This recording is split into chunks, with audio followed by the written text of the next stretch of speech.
So, many of my readers and clients ask me where I stay and what I do during my travel around the world and where I'm staying to write my books.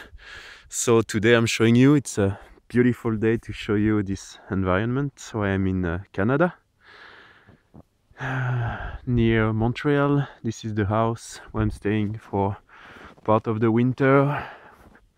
Big piece of land, and we had a huge snowfall yesterday, as you can see. Beautiful. And today is snow removal. Ashton is trying to remove the snow around the car. How is it? Very nice. So to be able to keep the battery going, we have to put this big charger on the car. And we have the pump here that helps to lift this big shovel in front of the four-wheel drive.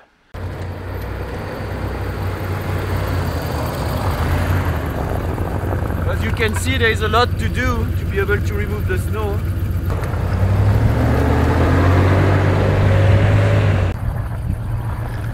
Okay, it will take us quite a while and I have to go all the way to the road, so here we go.